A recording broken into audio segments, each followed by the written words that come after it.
He said, I love the NFL, but this is our day. And I'm like, not anymore. Yeah, let's talk about viewership. Playing games on Wednesday, got NFL.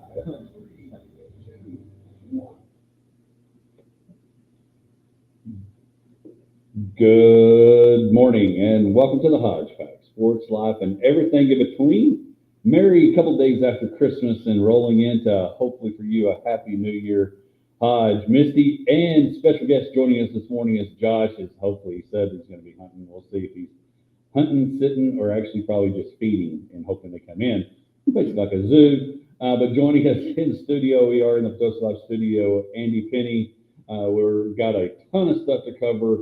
Again, we'll talk Christmas, we'll talk college football playoff, the NFL, the Dallas Cowboys still fighting even despite of being eliminated from the playoffs. So we got a lot. So Misty, how we rolling, going? How was the Christmas and all the things? Yeah, it was great. It was just kind of the timing felt weird. I don't know. Andy and I talked about it on the way in, maybe with Thanksgiving being late this year.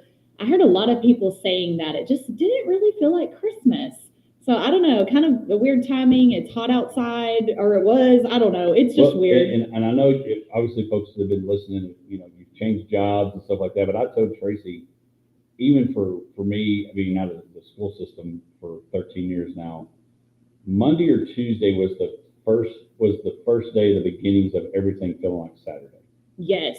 Like you don't know what day it is. I mean, you're sitting there. In fact, we had our Christmas Eve service Tuesday night, and I was doing the welcome, and I was like joking and said, I know people are kind of confused. I've heard a few people say good morning, da da da da, and it's not Sunday. And one of the ladies goes, yeah, it's Wednesday. I was like, well, no, it's Tuesday. Tomorrow will be Wednesday.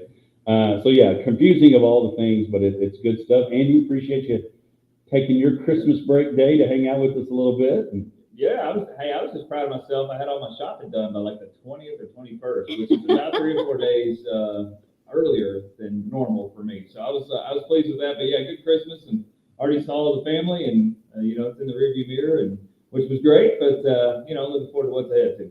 yeah, again, 2025. I still believe, depending, no matter what you thought or whatever election wise, it just seemed like 2024 were just kind of creeping along. Yes. And then the election was over, and it's like pedal to the metal, get to 25. Yeah. Is what it feels like. That it's like gotten here fast, and you think about New Year and all that because you have this window and your Christmas, and then boom, your New Year's Eve, and it's going to be here in 2025. We'll be here before you know it. And so, and with it, there's so much sports, there's so much going on in Christmas, and we'll talk about it as we dive into our Lawrence Hall headline report. In that Christmas, traditionally, you thought it's the NBA day, and rightfully so. It's been there forever. And you had questions last week about Christmas Day NBA games and all that, and it was a day of the NBA. I mean, we'll go through them.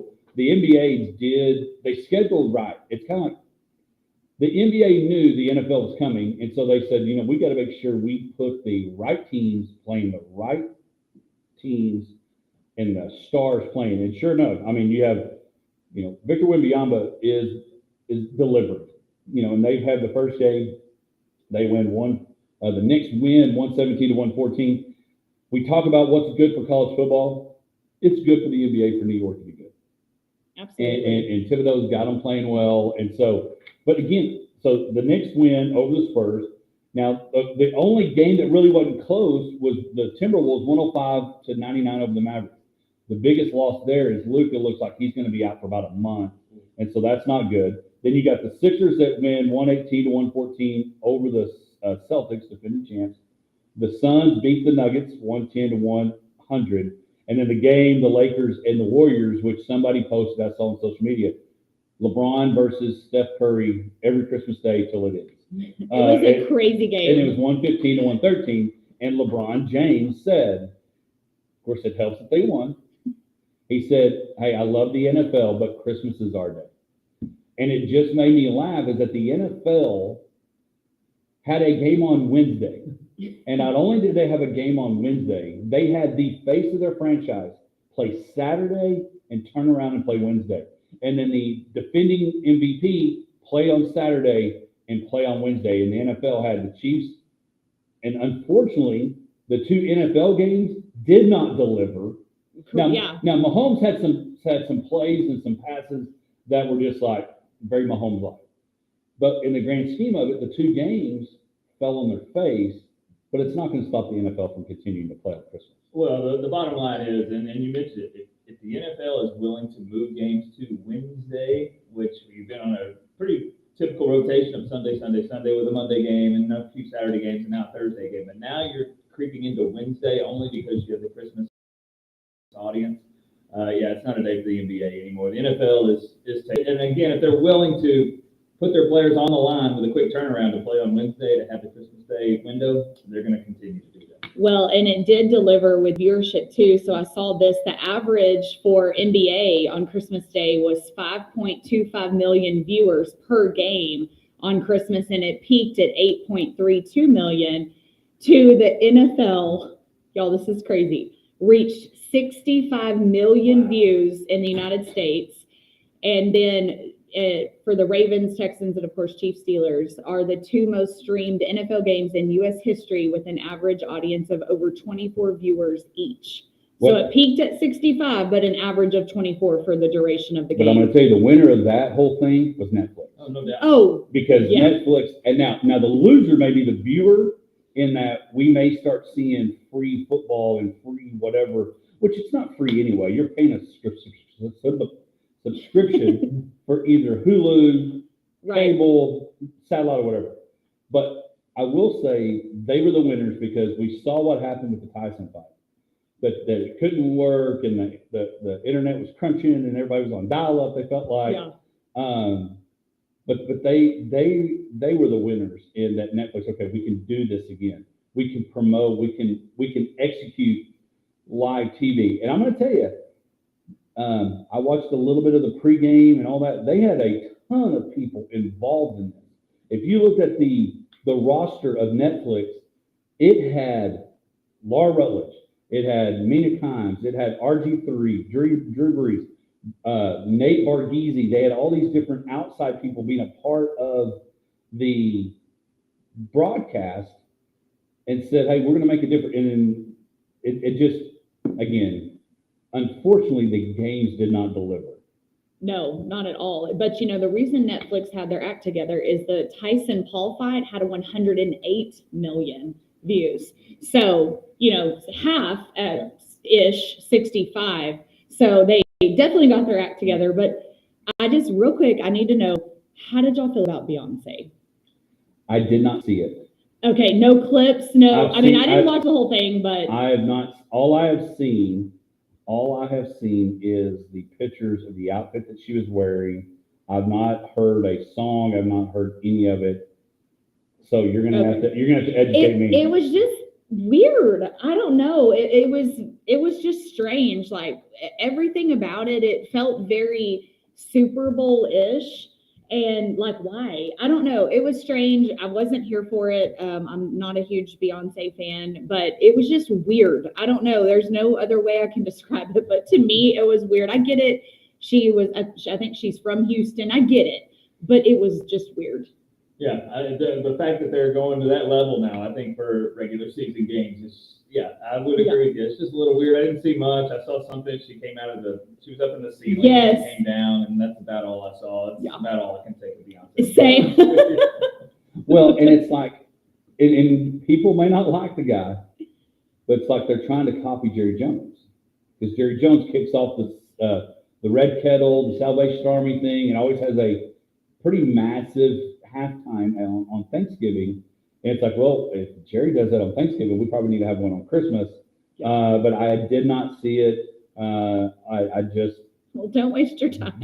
Well, all I saw was, again, that the Texans, it was 10, I think it might have been 10-2 or something, and they had a chance to go score. And then I look, we go do something, and I come back, and I'm like, y'all still have 2 points. They gave the ball back for whatever reason, and the Texans have had, for a team that's won the division, for a team that last year we thought, okay, C.J. Stroud, D'Amico Ryan, they're going to start shifting the directions to, hey, maybe it's going to be the Chiefs, Bills, and Texans. they cannot stay healthy and are really struggling. Yeah, they're tail spinning right now, and that's not good because the AFC, as y'all know, is loaded. You know, you've already mentioned Chiefs, Bills. It's the Ravens in. Steelers are playing well. Not the right time of the year to be tail spinning. That's what the Texans are doing. Well, and I'm going to throw this in as we finish up our Lawrence Hall headline report, and we'll talk more NFL in the second hour. 6-3 last night. There was a football game last night that involved the Seattle Seahawks, who are trying to get in, still find a way to get into the playoffs, and then the Bears, who lost. They scored 3 points. Caleb Williams struggling. I bring that up because this week it came out that Pete Carroll, in his 70s, Pete Carroll loving to chew the bubble gum. I don't know if it was because somebody wanted to leak that out to give it some something to talk about, a topic, because he coached the Seahawks. But Pete Carroll says he is open to coming back and coaching the Bears for a team that looks attractive because you have a #1 draft pick and you think a talented Caleb Williams. Is the organization in such a dysfunction that job's not very attractive? Oh, I don't know. I think it's not a thing where I think somebody's going to come in and turn it around, flip it around that fast. I mean, there's some pieces in place, but limited knowledge of the Bears and what's going on internally. I don't think a Pete Carroll's going to come in and flip the script that fast. Yeah, I don't. I think that's exactly what I think. And you look at that division, you have the Packers, you have the Lions, and you have the Vikings, all three going to make the playoffs. Yep. All three very dangerous playoff teams. I just don't think it's that great of a job. A couple of things I want to remind you about at the bottom of this hour. We're going to roll in again. College football, thank you so much for those that filled out a bracket. Misty is perfect. I am not. Everybody knows that. Josh is not.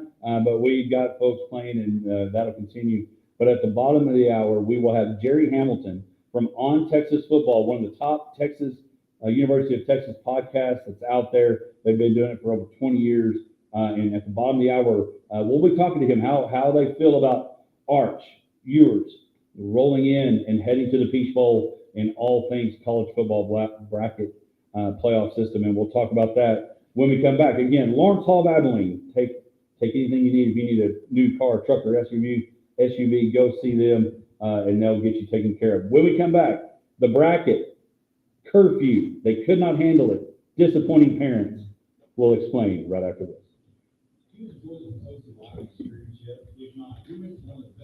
What's the curfew thing? I guess I'm not familiar with the curfew thing. It's a old-fashioned youth minister / coach illustration. Okay. Okay. I'm like, oh. All right, you lost me there. So He's used to it every week on the rundown. Josh and I are just like, we're just going to wait for explanation. Texas favored about 13.5 for Arizona State. Yeah. Oof. Did you fill out a bracket? Or We didn't fill out a bracket. So our family, the 4 of us, we did a draft and picked cool. champions. Who do you have? I had SMU. I've got Oregon and Arizona State. Okay. Those are my 3 teams. Well, you got 2 out of the 3 left for right now. Yeah, we all lost the team last week. Yeah. I lost SMU. I had the 4th pick, so in the 3rd round on the 4th pick, SMU was left. So yeah. I got SMU. So you got to you got to draft like a fantasy football league. Yeah, we did draft. So how early was Boise picked? In the 2nd round, so 5 through 8 somewhere. I don't remember exactly, but yeah, they went in the 2nd round. So I think Virginia picked Boise. So I am so excited for this next slate of games. it could be good. Yeah, I'm hoping it's good. Yeah. The committee needs it. Yeah, no kidding. See, I'm still not. I still think they got it right. I know the games were kind of duds. Oh, I think they got it right. Yeah. They got it right. The 12 teams that were in were the right 12 They just didn't. because of the criteria that you created. Yeah. Deserve to be in. Yeah. Right. The games just didn't help No. justify it. Nope. But I think they've got to, even if they keep it the same, or they've got to, when they get the 12th pick, they need to seed then, like the Yeah. college, like the tournament Oh, does. yeah. Because the March Madness, just because you win your conference tournament Yeah. and you're 11 and 16, Yeah. Yeah. you go to the playoff, you go to the tournament, but you may be a 16 or a 15 seed. Mhm. Yeah, or a play-in Yeah, game. I got you. And so that's why I think Boise doesn't have to win, but they need to compete. Yeah. No, I agree. Did y'all see the drama between Herb Street and Stephen A. and Shannon Sharp? I just I just saw saw it, but I headlines. didn't Right. hear it. I didn't. I mean, basically, yeah. It's What just, Herbie is saying is that, and you can't say it's an SEC thing, because I mean, it is, because they're the ones that are left out of it. But 11 wins, well, it's different because they're in a big Power 4 conference. But 11 wins should not automatically get you in, because the 11 wins for Indiana, and it doesn't help that Singeti talks crap. Did you hear what he said? He said, we don't only beat top 25, we beat out of it. yeah. Well, they got to beat out. Because Right. that 10-point game is not that close. No. They scored twice in the last 2 minutes. It was not that close. Well, and Stephen A.'s point is he's going to die on the hill about if Ohio State doesn't win, that you've lost 4 times to Michigan, so the coach needs to be gone. And that was the talk when they were announcing, saying something like, well, let's see what First Take has to say now on Monday. And boy, Shannon got all fired up about it. Was like, you basically keep your mouth shut. Don't ever talk about our show and blah, blah, blah. And then Stephen A. came on and said, well, if you're going to quote me correctly. He's like, I like you, Kurt, but if you're going to quote me correctly. And then you know how they are. But yeah, it's been like all over. Like I follow a ton of different sports, TikTok, and it's like been all over my feed. But it's just funny. I'm like, you're getting so hot about. I mean, y'all are on the same team here, but man, Shannon got ticked. Of course, if I'm Shannon, I'm like, Shannon, that's great. But, Shannon's a Hall of Famer in the NFL. Yeah. But Kirk's pretty much like one of the Hall of Famers when it comes to this. Yeah, it was just funny. And you've already left one network. Now, I know that some of that's Skip Bayless and him being a moron. But Yeah. And basically they were going to let this go, but the next time that he says something about their show, that he's coming for their throat or whatever, I was like, geez. Like, Sharp saying that? yeah, it's like, it's not that deep. Like, Yeah. Don't take it serious. yeah, it's like, it's okay. Fire you up. Yeah, he got real fired up. Speaking of getting fired up, there's been a lot of fired up talk about the college football playoff and bowl season. Bowl season's been kind of weird. Welcome back to the Hodge Pack, sports life and everything in between. We're glad that you're with us. Don't forget to download, subscribe, rate, review. And in the second hour, we're going to talk about the year of 2024. What was great, moments that we enjoyed. And if you had any of those that we've had from guests on the show or stories, you can go back wherever you get your podcast and download the Hodge Pack podcast. I will tell you, so we get a report back from Buzzsprout, which is the group that we do that's who sends our podcast out. Kid you not, I'm going to give you 3 guesses on naming a country. There's 3 countries that blew my mind that were downloaded, that the podcast was downloaded on. See if you can guess it. I can't remember. I feel like we talked about this and it's so weird, and now I can't remember any of them. Okay, so Greece, Singapore, and Finland. So I don't know who from here vacation there, or we appreciate everybody download, subscribe, rate, review. And if they're listening into it in any of those countries, I hope they got my dialect. I don't know what it comes through when they get a Hodge on it, but I hope it's well. So we appreciate every one of you. And of course, we appreciate our listeners here on KLGD 106.9. Appreciate you guys very much. So college football is going on. I want to briefly talk about the bowls. The bowls have kind of been, you don't know what to do. You don't know what to watch. You feel like, I'm not calling them like, when you drive by, you don't look at a building that's on fire. You don't look at a wreck, but you feel like you got to look at it. That's what I feel like some of these bowl games are. And then like the last few has been overtime on repeat. Northern Illinois and Fresno, they're the only real normal overtime. They went 2 overtimes. Northern Illinois went in 28-20. Did you hear their coach's line that he got? So instead of it was the Idaho Potato Bowl. So instead of Gatorade, they dumped French fries on him. And he's being interviewed by, I think it's Lauren Kistler or something like that. And coach goes, "That's the best dump I've ever had." Oh man. And so, Yeah. needless to say, he's gone viral for not only beating Notre Dame, but also for the dump he took. And then the other games that were overtime, South Florida and San Jose State. I'm having a hard time talking this morning. Need some more Dr. Pepper. Hodgonics. Yeah, Hodgonics. I guess they wanted to stay at Hawaii longer, and they went 5 overtimes. South Florida wins. And then last night, Toledo and Pittsburgh. I don't know if any of you caught this. Toledo thought they won twice. They stormed the field twice. So embarrassing. Stormed the field. In their defense, they stormed the field, and then the refs trying to get them back because there was a flag. Then they stormed the field, thought that it was over, but the Pittsburgh quarterback got in, so extended it to another overtime. And then they win on the 6th overtime, and we were watching. I was like, "Did we go? Did we win?" And so they won. But anyway, but today, and we're going to get to the college football playoff. But today kind of really starts games that are going to be fun to watch. I think you've got Oklahoma and Navy, and then you got Georgia Tech, Vanderbilt, Tech, Arkansas, USC, and A&M are playing today, which you can hear the A&M game here on the Country Giant. But the portal, all of it's kind of made the bowl season difficult.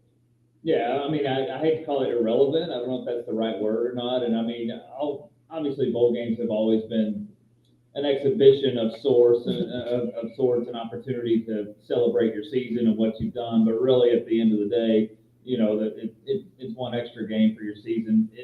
Where does that rank now in the priority of a college football program? That's what I wonder. Like, are teams still excited about playing in games like this, or is there too much other stuff going on that coaches need to really focus their attention on? Like you say, recruiting in the transfer portal and trying to generate NIL and all that type of stuff. Where does the bowl game rank in regards to what they're trying to accomplish on the day-to-day? Yeah, and also, I mean, you always have to worry about injuries. Sure. So that's the other thing. It's like, ooh, are you willing to take this risk for a mediocre at best game? I don't know. Sometimes I don't understand it either. So I'm going to ask you. You sounded like you watched. Did you watch the Lakers? Did you watch the Lakers Warriors game? I did not watch the game. I saw the highlights. Okay. How much of, because here's the deal. We talked about the NFL being on Christmas Day. Since our last show, just since last Friday, the NFL, college football, bowls and playoff, NBA happening. What were you watching? Or what, even not watching, because I know we try to catch it up on Twitter or anything like that. What were you trying to still stay in tune with? Well, obviously I wanted to get a little bit of everything, but I watched more college than I mean, we had the games on for Christmas, but I wasn't intently watching. Whereas the college games, I was more interested in the first slate of games for the 12. So those, although some of them disappointed, my focus was on college football. Well, in the college football ratings, you were talking about ratings on Christmas. College football actually got more eyes than the NFL on that Saturday. Because Saturday, there was a number of NFL games on, again, Mahomes, Ravens, Texans, all those were playing, but they got a lot of attention. Last night, Trevor Kanye, who's I don't know, we're not related. He's married to Tracy's cousin. We're not related. But Trevor's the strength and conditioning coach at Campbell University in North Carolina. And we were watching the Arkansas State Bowling Green game. Why? Because it was football. Why? Because it was on. And so we were watching it. But you saw the guys that were playing, enjoying it, having a good time. And he even mentioned, a lot of these sponsors that you have no idea what they do, companies or whatever, they said they understand they're getting their name out. They may not draw a whole lot of business, but the guys that play, it's an experience that it's almost not a vacation, but it's a trip and it's a reward to go, and there's going to be gifts. There's going to be gifts at every bowl. No matter what bowl, you're going to get something, some swag that's great. But I think what it's become is a job interview for the guys at State, because there's a ton of them. And we're even seeing it in the college football playoff where quarterbacks are leaving in the playoff to go somewhere else because the portal window, he said there's like 5,000 people in the portal. There's only so many spots for you to go play, not just quarterback, every position. So in all that, I think what these bowls are interviews, evaluations to say, you know what, I can be the quarterback next year.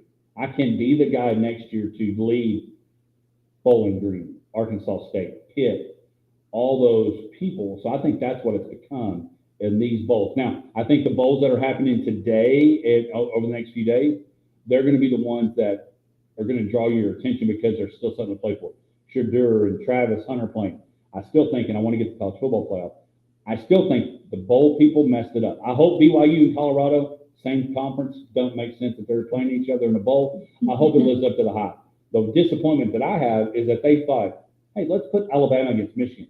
Why would you not put Alabama against Colorado, bring Dion and let them go against the air quote best program in the country for the last X amount of years? That was my frustration on that. But a lot of games today, and again, the Texas A&M game, you can hear right on KLGD1069.com, the Country Giant. College football playoff, let's talk about it.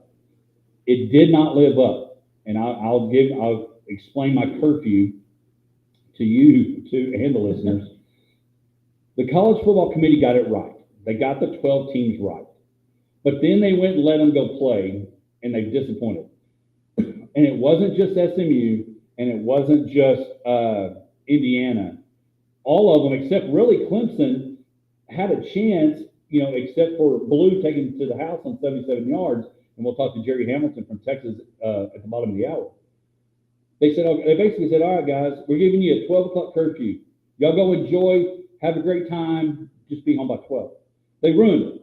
They came in at 4 o'clock in the morning, and now their parents are disappointed that they gave them that curfew. And now the committee's disappointed because none of them lived up to the hype at all. And the one that hurt them more than anybody was Tennessee. The fact that the Tennessee-Ohio State game was a blowout, Indiana, all of them disappointed except Clemson, who earned their way in, not by somebody telling you you're good enough, by winning it on the field. Yeah, I agree. And I agree with you, first of all. I think the committee got it right. And props to my 18-year-old son. He said it best as the games were playing out. He said, hey, just because a team lost doesn't they're still justified as being in the playoff. And I'll give him that. A lot of people disagree with that because of the way they play. But, and I think there was a lot to be learned. I mean, you're talking the first time ever that you had on-campus playoff games and the 4 home teams won. I mean, where does that factor in? I mean, the higher-seeded team got to play on their home field, and where does that factor in? I think that's part of it. And it was a great atmosphere. I was at DK Royal for the Clemson-Texas game, and the atmosphere was fantastic. Yeah. And they talked about it at Notre Dame the night before, too. So, I think that has to factor in some. Did the 4 visiting teams play well? No, they didn't. And I think it's great that the SEC team in Tennessee had the largest margin of defeat of the 4, because you want to say, hey, the SEC better, or this SEC team should have been in. Well, yeah, the highest seeded game, or the closest seeded game in the 8-9, and that's your largest margin of victory is your SEC team getting the margin of defeat. So I think there's a lot of intangibles in there that are just going to have to take some time to figure out. But did the committee get it right? I think so. I think they had the right 12. Was last week a dud? I think so too. It was 4 pretty bad teams. Yeah, no, I completely agree. I mean, Tennessee was just, it was embarrassing. It was. But I think, we've seen this before in the past. It doesn't matter if there's 4, 12, if they went to 10, 8, 20, whatever it is. We're going to see this every year. There's always going to be teams that get in and lay an egg that first showing out. And so I wasn't surprised. I had Ohio State picked. I know a lot of people did pick Tennessee because of the 9-8 seeding, but I was happy to see Ohio State because that's what my bracket says. The question's going to be, how does the teams that had to bye benefit or hurt? Because they're not getting a home game. They're going on the road to play somebody else that just played the week before yeah, they may be banged up, but they also may be in a rhythm Yep. and kind of in rolling. So I think that's going to be interesting. Do you So, think a bye hurts or helps more overall? I mean, I know this is a tough debate. I think it. If you had to I go think- one way, which I think way? it depends on like a team. If you're rolling and you're just beating people and you're rolling, you're playing well, and then you got to take a break, I think it could hurt them. Yeah. Like I'll tell you the one, and again, I've got Notre Dame advancing past Georgia. That's the game I'm wondering because Riley Leonard is a stud. Riley Leonard last year with Duke had them rolling, and that's when Clemson and all that was good, and then he gets hurt, and Duke falls away. Now you put this great, good quarterback on a team like Notre Dame. To me, that's the game. Well, I guess all of them really. Which game are you? Tell you what, hold that thought. We're going to go to commercial when we come back. Well, Jerry Hamilton, and we'll ask him again from On Texas Football. What game is he most excited about outside of course, the Peach Bowl? And again, we appreciate Fat Matt for taking care of our college bracket. When we come back, Jerry Hamilton on Texas Football. All right, let me check this. I'm going to call. For what it's worth, 3 of the teams that played last week are favorites this week. Penn State, Ohio State, and Texas Oh. are all favorites. Georgia's the only favorite that got a bye. Wow. I did not realize that. I'm surprised Ohio State's a favorite over Oregon. I know, me too. 2.5. Yeah, I'm really excited. I'm like, I'm shocked about that. I wish we didn't have to wait until. I was Texas- hoping games would be this weekend. Are they all on? One of them's New Year's Eve. Yeah, Penn and Boise. Yes. Yep, and then New Year's Day, the rest. I wish it was flip flop. I agree. I'm like, I don't know, that would just be more exciting. New Year, like bringing in the new year.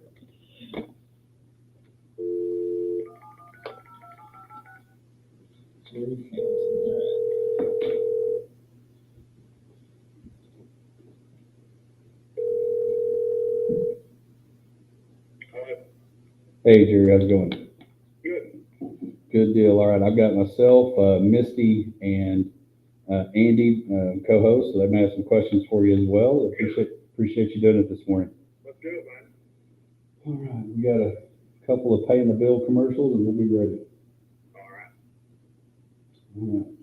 So we'll probably throw out some questions. We'll talk the Texas game and Clemson and going into Arizona State. We'll get your thoughts on, we had the debate, did the committee get it right, all those things. And then talk some just college football. Let's do it. Sounds great.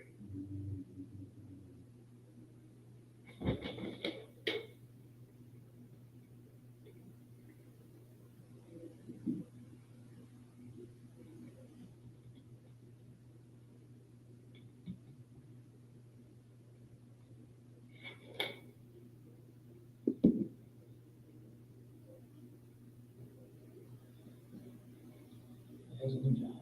It's so good. Yes, I love it. Yeah, still trying to get my footing, just learning everything and.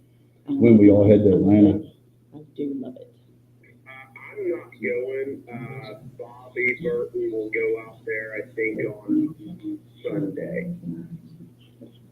Okay. I'm hanging back. I'll go to the, because I go on the road for a lot of recruiting stuff, so I'm going to go back out there in late January. So I was like, yeah, I got this one. I'll be in Dallas. They're going to beat Arizona State. Gotcha.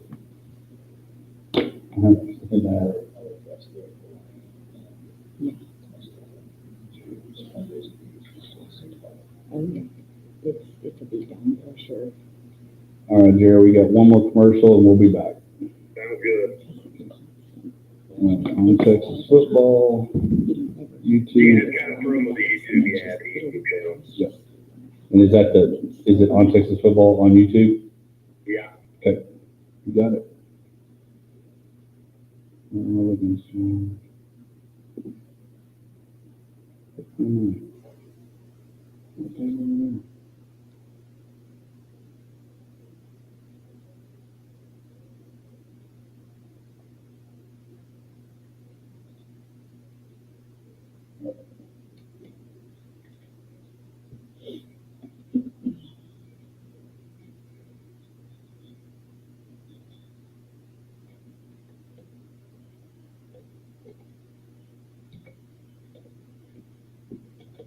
It must be right, and welcome back to the Hodge Pack Sports Life and everything in between. And what might be right is the bracket right? Was it right? Who knows? We'll talk about that in a moment. But joining us on our Pest Patrol phone line from On Texas Football on YouTube. Been doing it a while, all things Texas. Jerry Hamilton. Jerry, appreciate you taking the time this morning to join us on the Hodge Pack. Well, so it's rolling. The college football playoff is happening. Texas has moved on with a big win over Clemson. We'll just start it off with you. We'll put you in the seat of the committee. Did they get it right? No. Now, well, look, I think it's the first year of the 12 people out, so they're going to have to make some changes, but, I don't think just because you're a conference champion, you should get a bye. I think that is the one thing that we're seeing with this 12 team, this first rendition of the 12 team playoff, is that, look, why do you see the teams 1 through 12, then a conference champion jumps over those teams you seeded and gets a bye? I don't think it's led to the best matchup. With Penn State's an 11-point favorite over Boise. Texas is a 14-point favorite over Arizona State. I don't think they got it right in terms of how the setup is necessarily, but they're going to make tweaks. I think essentially going to go to 16 teams. The other thing I will say is I was a big proponent of South Carolina being in, even though they had 3 losses, because I think it's like the NCAA basketball tournament. And South Carolina, a team nobody wanted to play at the end. They wanted Clemson 8 days before Clemson wins the ACC. And who would you have rather played if you were Texas, Clemson or South Carolina? You'd rather play Clemson. So, and South Carolina, I think, and I hear the argument, the 3-team losses can't be in. That's great, but if Indiana and South Carolina played on a neutral field last week, I think we all know who would have won that game. Issue. But when it goes to 16, it's all going to be resolved.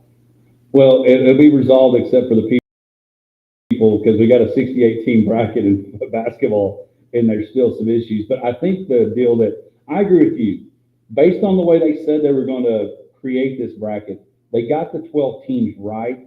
They didn't seed them correctly. And so that's my biggest deal. And everybody was saying Alabama. I agree with you. Alabama, when they're like, well, we don't want to schedule anything outside a tough conference. We don't want to schedule any games that are out of conference that are tough anymore. You lost your in-conference game, and you lost to Oklahoma, who was, on the wheels. Exactly, and that was my thing. Is you lost. Your timing of your loss was terrible. It was the last game anyway. So up until the Auburn game, that was my big deal on that. And so let's talk about your Longhorns in the big game. And honestly, that it was a 14-point game. And yes, the Indiana Notre Dame game was a 10-point game. It was just on the scoreboard. The Clemson Texas game actually, and I'll be biased because I was in the stadium. It was actually the best, most competitive, enjoyable game of the first weekend. Yeah, it was. Texas was up 28-10 at one point in that game and just put it away. Went 4 on 4th down. Maybe they got up to 31 there with a field goal. But Clemson's a talented football team. And Kaplan's won 2 national titles, and that's their program with expectations and big game expectations. And they got good front line players. Their depth showed up in that game, the lack of their depth, I should say, because his refusal to go to the portal until now. So we see programs looking now he's going into the portal, maybe what happens.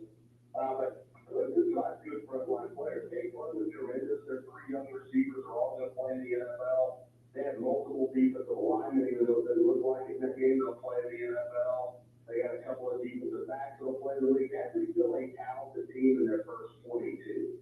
And so they can keep pace, they can score, they have good offensive players, especially the second half of the season, as those young receivers, Brian Lesko, TJ Moore, got more involved in the offense. They take Clemson so confident in those guys.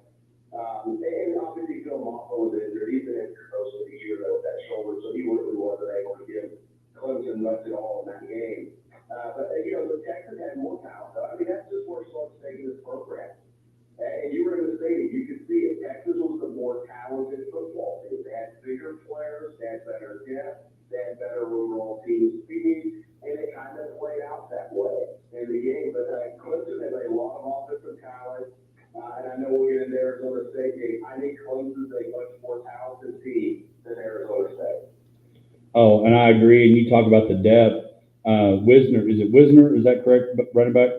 Yeah, Wisner. But then, banged up a little bit. And then Jaden Blue, the big 77-yard touchdown run that really kind of would probably say maybe separated it. Because really, that if the pick six becomes a pick six instead of a blindside block that makes them settle for a field goal, that game's totally different at then. But the depth of this Texas team, I really think will be the difference throughout this playoff. Yeah, I definitely think it will be in this next game against Arizona State. And, well, I think a pretty big score. If it was pretty, people made a lot of fun of me. But look at predictions is fun. I think 62-23. And I'm not saying Texas is going to come out there 28-0 in their first quarter. I think Arizona State is going to have a tough time keeping up with Texas in this game. I really do. It could be closer than that. I think maybe a late score. A couple of things happen there. But I just think Arizona State is outgunned in this game. And Arizona State being without Jordan Tyson is a big deal for them at wideout. He had 76 catches for 1,000 yards out of Allen High School. And that's a really big deal for them. And their second leading receiver is Cam Scatterbo, running back. The other thing with Scatterbo in Arizona State is, there's two losses this year. He averaged 67.5 rushing yards a game. So he's a very, very good player. We're not talking about Ricky Williams. We're talking about a guy that if you turn him east and west, he's not nearly as effective. And I love Cam Scatterbo. I'm one of his biggest fans. I've been since I first saw him at Arizona State. But you're right, the Texas depth, I think, is going to be a big deal in this game. After this game, I think all bets are off. Whether that's Oregon or Ohio State, I think the talent's neutralized in those games. This is not every position, but it's essentially who's going to play in those games. Talent's neutralized. Then all bets are off. But in this game, Texas depth is a big deal. I think they're talent overall. Hey, Jerry, this is Andy, and hey, you mentioned earlier just the point spreads that are on these games, and 3 of the 4 are the lower seeded teams, are the favorites. One, Ohio State being favored over Oregon surprises me a little, with Oregon being the number 1 seed. But do you think, one, those are justified, and two, on the flip side of that, how much does the committee need maybe one of these quote unquote underdogs to win to help justify the seedings that you talked about? Yeah, it would certainly help them if a Boise State or Arizona State won. I just don't see it, but it would help justify it for sure. But I think it could be the same thing in election. JP's a tremendous player, Boise, tremendous player. And I could argue that he should have won the Heisman. But they're just going to be outmatched talent-wise on the line of scrimmage in this game. So from a committee standpoint, yes, it would be great for them if one of those two higher-seeded home teams from G5 or the Big 12 were to win as a double-digit dog.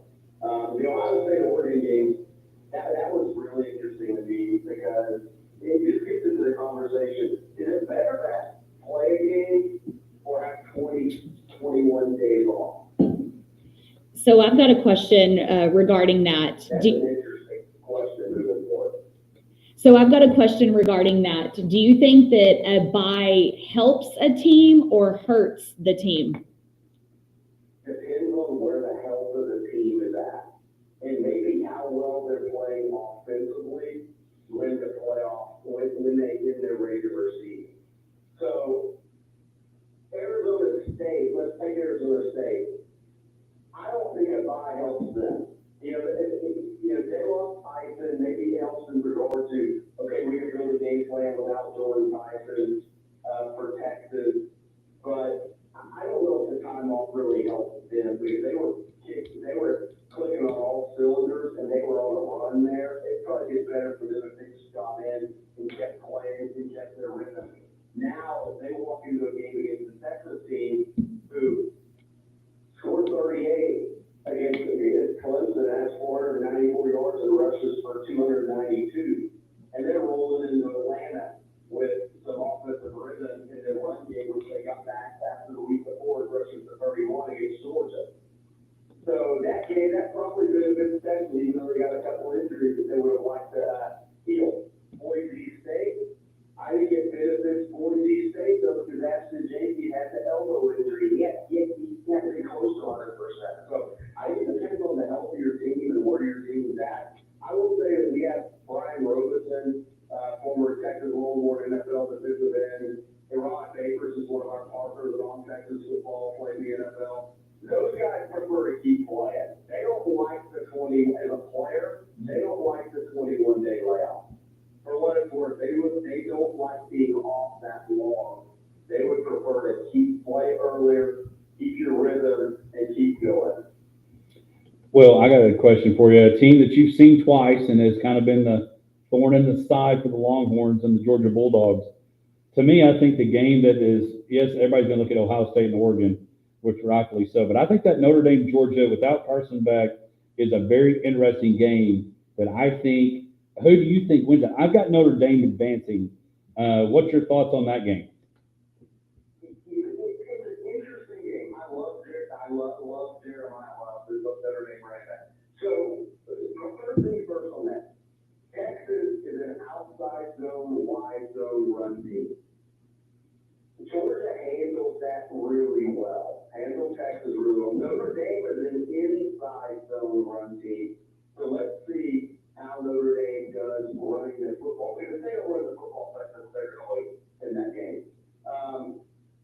So my concern for Notre Dame in this game is, if you watch the Indiana game, Riley Leonard played under duress quite a bit in that game, and that was against Indiana. And it was an issue Notre Dame had in the Brian Kelly years, and I'm not sure how much has changed, is when they went up against the SEC team, they just got out-athleted all over the place.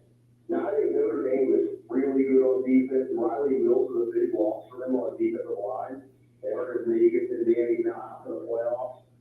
My question from a talent, just a pure, here we go on the field standpoint, is Notre Dame going to get overwhelmed a little bit by Georgia's talent? Because that's happened to Notre Dame in the past when they got into these games. Now, I'm not saying Georgia's as good as one of Nick Saban's Alabama team, but from a talent standpoint, 185 on the roster, they're not far off.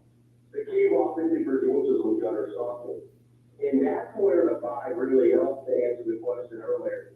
You want 20 days to prepare with Gunnar Stockton to get him ready for this game if you're Georgia and you're Mike Bobo. So it's not like there's a ton of tape Notre Dame can really watch on it. They have the Texas game, but that's just, we had some 35 passes for 32 passes for it. There's not a lot of tape out there.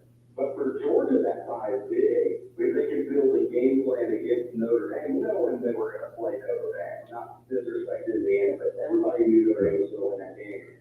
So Georgia's 2.5 weeks to prepare for this game. I think if Georgia gets by this game, Penn State tougher on Georgia, I believe. Because I do think Penn State has maybe a little more speed than Notre Dame, but I'm not saying discount Notre Dame defensively. I think they're good. I tend to leave Georgia out of a 20-13 type of game, 17-13 type of game. I just leave Georgia because I think they're so much more talented. But if somebody says, I think Notre Dame is going to win, and here's why, and part of that's Gunnar Stockton, you just don't know, I could get on board with that. I think it's going to be a great game. If you like low-scoring, hard-hitting defensive games, if you like modern sports, with this offense and high flying and a lot of points, this may not be the game for you. That is true. I think the difference is hopefully, not hopefully, as somebody that picked Georgia or Notre Dame, is that if Notre Dame's defense can create some turnovers with the semi-young / rookie quarterback in the setting, I think that'll be the difference maker. But Jerry, I appreciate you taking the time again on Texas football, Texas Longhorn fans, SEC fans. If you just want to love Texas football and all the things, go and subscribe to On Texas Football. They cover tons of Texas stuff that you'll enjoy. Jerry, appreciate it, and look forward to seeing the run that the Longhorns have. Thanks for Have a good day, anytime. Again, it's Jerry Hamilton on Texas Football. Go download and subscribe to their YouTube channel. When we come back, Misty's bag. Andy, I wonder if he's scared. Yes. So finding the right vehicle for you, there's no better place than Warsaw and Abilene. For over 34 years, Warsaw and Abilene has been the place. That's good stuff. Yeah, that was a good interview. Yeah, last time you were here, what did we have? Cartoon character talk? Yes. It would make a good president. What cartoon character? Yeah. And I stole Drew from you. I will tell y'all it is a sports related question today. Okay. Sometimes, I just gotta throw the weird. Did you hear, what was it? It was, now I can't remember. Would you rather fight a baby-sized ninja or a ninja-sized baby? Was one a couple weeks ago.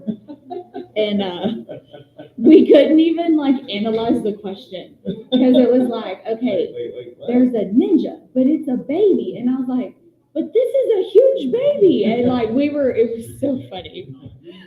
But yeah, I asked it and then I was like, I don't even know if I understand the question myself. I'm picturing a huge baby that's dressed as a ninja. It was just the weird banter, but it was funny. Yeah. I like to throw them off. It's so funny whenever the deer in the headlight, they're like, I don't even know how to answer that question. I'm like, well, then my job is done. But then, I got to cut them some slack and give them an easy one every once in a while. Or sometimes, it's a listener that comes up with it. And so I'm like, I got to give the listeners what they want. Got to ask this question. So. Record? Freaking internet here. It's not.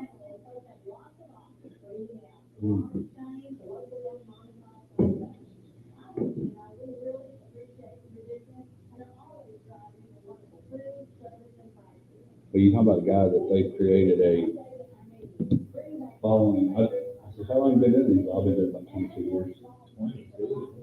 Well, and I was thinking about that. Podcast, I feel like 22 years ago, starting a podcast. I don't even remember that. Yeah, that was not a thing. So that's very impressive that he started it that long ago and it's still going strong and growing today. Yeah. I think it was around their national championship. And I said, so what else do you do? And he goes, this is it.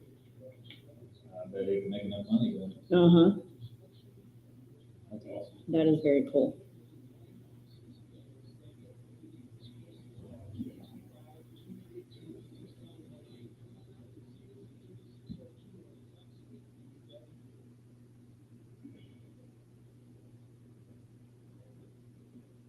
Yeah, he did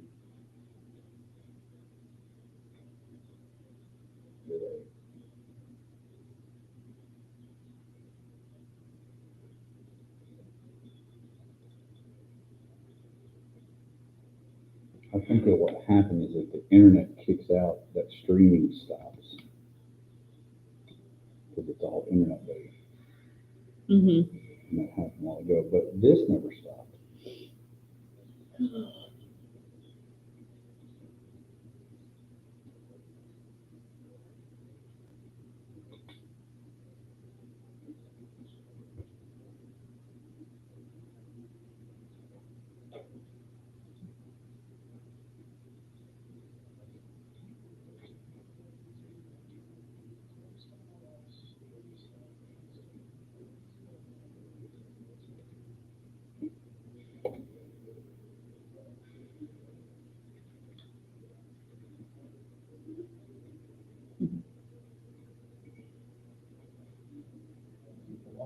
These mall walkers are dedicated. We see the same ones every week. Mm-hmm. I don't know. Yeah. I don't know if they come daily, but they are dedicated. They're here every Friday. I think 11. It's later. Welcome back to the Hodge Pack Sports Life and everything in between as we get ready to wrap up Hour number one. Appreciate Jerry Hamilton from On Texas Football. Go subscribe to their YouTube channel and catch all things Texas football and everything in between. But now it's time for Misty's Back.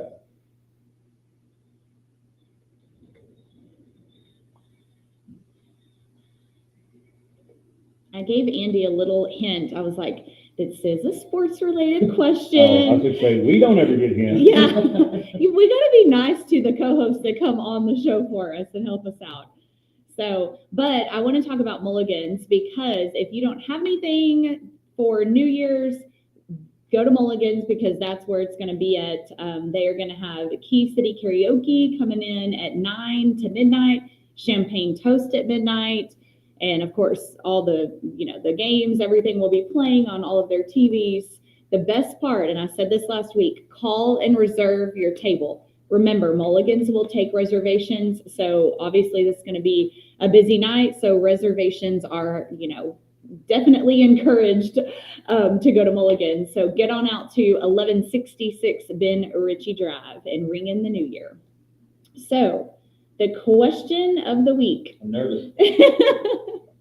is, if you could rewrite one historic sports moment, what would it be and how would it change history? Well, I'm going to answer Josh's because I know this one. Nelson Cruz catching that fly ball. And the first World Series would not have been 2023. It'd have been 2011. Yeah. So I answered Josh's because there's no doubt in my mind. And I will text him that question during the break to see if I was right. But there's no doubt that one. Okay, I'm going to throw this one. This may be different. This may not be anything else. And thank you, Lord, for giving it to me. If Bo Jackson doesn't hurt his hip, Oh, wow. there's no telling what we would have seen. And not only would Travis Hunter had Dion to look at, but even probably not Dion was very good. But what Bo Jackson was able to do, the dominance that he was, run the football and all those things, that would be mine. That would be one of mine that I would put out, that Bo Jackson doesn't get hurt. And there's no telling what kind of career.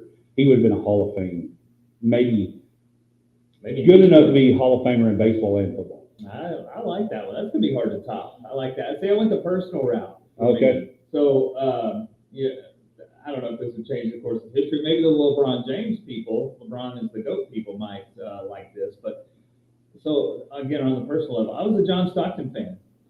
1998 NBA Finals.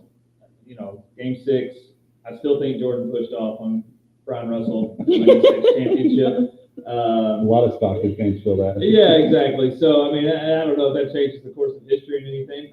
Jordan, if the Jazz were able to win the 98 Finals, then Jordan loses an NBA Finals. He's only got 5 rings, and maybe LeBron is the GOAT. I don't know. But, again, as on a personal level, I'm going John Stockton wins the 1998 NBA Finals. Now, again, former guest of the show, friend Trey Wingo, he has an alternate routes podcast with him and Kevin Frazier about what ifs.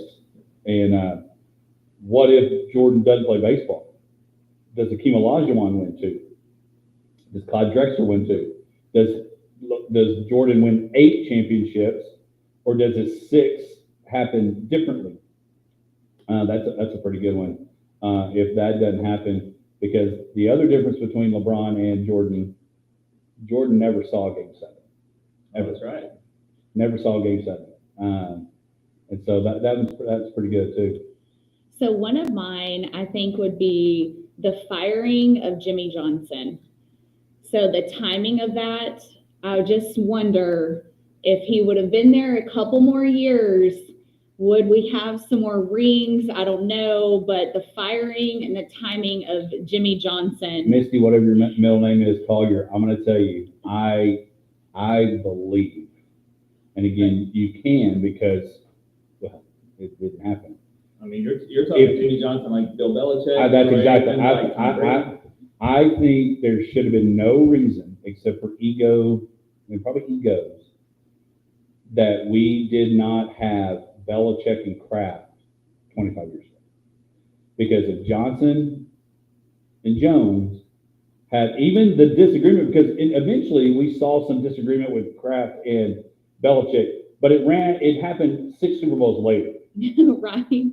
And I'm not saying there wasn't disagreements throughout their time winning Super Bowls on, hey, no, don't spend money on that guy. Let's spend money on this guy. Let him go.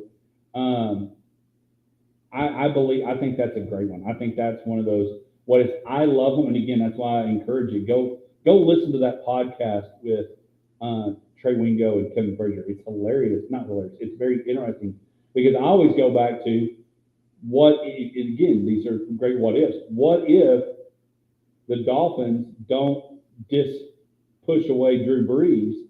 Is Saban, Sean Payton winning a Super Bowl in Miami with Drew Brees, and does he ever go to Alabama? Yeah, and then his legacy is totally changed forever. Now, I think that one, and then another one, the 1981 NFC Championship game between the Dallas Cowboys and, of course, the catch. Yep.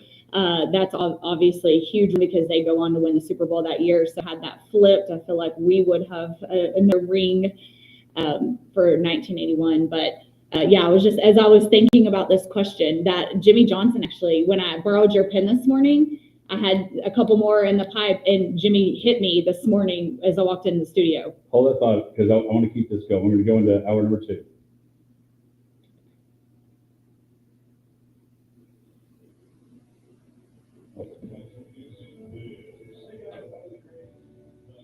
Good question. Mhm. Johnson's a good one. Jackson's a good one. Yeah.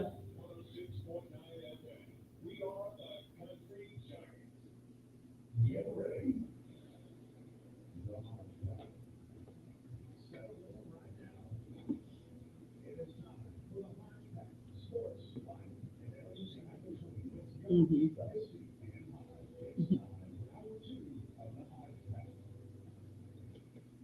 We are kicking off hour number 2, brought to you by Coleman County State Bank.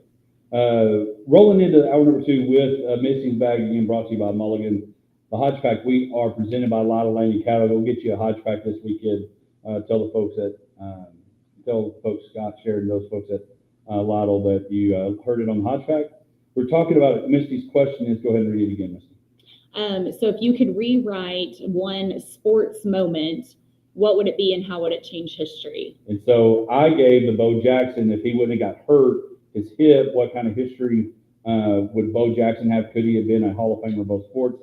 Andy's is there, instead of the push-off, does the Jazz win in 98? And Misty's was, if Jimmy Johnson and Jerry Jones don't break up, how many Super Bowls and what kind of legacy could the Cowboys have a Belichick Kraft type situation? And when you start thinking about those what ifs, I mean, there's tons. You mentioned the catch, and of course, obviously, Bill Butner wondered what happened if he fields that ground ball. I gave Josh his answer. There's not a doubt in my mind. And again, we'll text him when we go to break about if Nelson Cruz. I've always wanted to make a shirt, find the wall, win it all, and make the catch. But that's why sports. And Greeny said this, and that's why he did the book of Got Your Number and Got Your Answers, in that it can get heated. We saw that with Shannon Sharp and Kirk Herbstreit. But for the most part, you can have a good, solid, fun debate when it comes to sports and it not be politics and religion. And I'm going to throw another one out. Can we throw it? Oh, can keep them going, yeah. Okay, so, injury obviously plays a big one. This one has partial injury, but, Tiger Woods, the course of Tiger Woods' career in 2009, how it changes directions with things that happen off the course, and then you go in injury, and, Father Time plays a part in that. But what does Tiger Woods' career look like 15 years later? And I think on the that's a great one. I think if he doesn't have the Thanksgiving incident with the home incident, does he not only catch Jack, but how far has he passed Jack on the majors list? I'm kind of surprised you didn't go with the golf one. Well, because I've always wondered, and a guy from playing Tecmo Bowl back in the day on Nintendo to one of my memories, and again, memory's not great, but one of my memories of watching Monday Night Football against Seattle, the Raiders, and Bo Jackson running so fast, he just ran up and went into the tunnel of the dressing room runway, of how good and powerful of a runner he was, and then he has that hip injury and never plays again. Or, take that out. Does he just focus on baseball or football? Could he have done whatever? So I think Bo Jackson's one of those that just unfortunate because of the injury, his career changed forever. So, Yeah, no, those are so good. So good. I wish I But- could think of a few more, but but the Tiger one is good. I brought up the Drew Brees one as a not huge LeBron fan, and you being kind of a Pop fan. If the Spurs block out Chris Bosh, oh yeah. they end up winning another title as opposed to a rebound kick out to one of the best shooters of all time, Ray Allen, sends it to a Game 7. And just like the Rangers, who did not have a chance to win Game 7 after Game 6, I felt like the Spurs were in the same situation in that Yeah, that NBA was a Finals heartbreaker. there. So a lot of good what ifs. Maybe you have some. Send them our way at the Hodge Pack Twitter feed or on our Facebook page, or those that are watching on our YouTube or Facebook Live. What is your what ifs sports moment that you change, tweet, and make it different? When we come back, we'll continue hour number 2 of the Hodge Pack on 106.9 The Country Giant. Good question. Good one. Y'all had some good ones. Because you're right, it's hard on the spot. Because Yeah. literally, as I was coming in, I was like, okay, I'll just talk about the catch. And I was like, Jimmy Johnson! Like, duh, like if he's not fired, we have more rings. So I met Charlie Waters one time. Uh-huh. He played with Oh, me, yeah. and he said the catch was the last play of his career. Really? Yeah, Oh, that's the what last- a heartbreaker. He retired that year. That's the last play he was on the field. Was the catch. Oh my God. Yeah. Oh. Yeah, that's one of my favorite things to do is talk. Those what ifs, man. There's a lot of those what ifs. One of my favorite 30 for 30s is on Marcus Dupree, if that's ever was at OU. Yeah. Yeah. You never know, man. Never know. Well, and you look at some of those, you start thinking about, how much is, certain people's careers totally different because of that. Mm-hmm. Michael Campbell's brother Chad, who was Oh, yeah. right there to win a Masters, and loses, and to this day, I don't think he's recovered from that. He's still on tour. He's playing some. He has played in a couple of Champions Tour events. Okay. But he finally hit the 50. But I don't know how many he's played. I think he got hurt. That's one thing that nobody really talks about is the grind and injuries that these guys with backs and shoulders and stuff, the golfers, you think, how do you get hurt playing golf? Well, you're coming through and swing speed and all that. Do you golf? I'm a hacker. Yeah, Yeah. same. All right, do y'all want to let's do some, we got it on the rundown to do some share moments. I think Okay. so. There's so many from this year. Yeah. Yeah, definitely. I think that's good. And then after that, NFL, take it or trash it. You got some take it or trash it. On the NFL. Yeah, it can be. Yeah, it could be NFL or anything, really. Yeah, really Okay. anything. Okay. I've thrown out some super random ones and caught them off guard. I like to do that. We'll be talking sports, and then all of a sudden she'll throw like, so if you had a candy stuck in your shoe, would you take it or trash it? Depends on what it is. Exactly. It hadn't been that, but- Yeah, it wasn't exactly that, but yeah. And then they're like, wait, what? I'm like, sorry, I didn't know it was limited to NFL. They're like, well, it's really not, but that's what we're talking about. I was like, sorry. Yeah, I think it might have been Halloween week. I threw like a Halloween question at them. They were like, freaking out because I caught them off guard.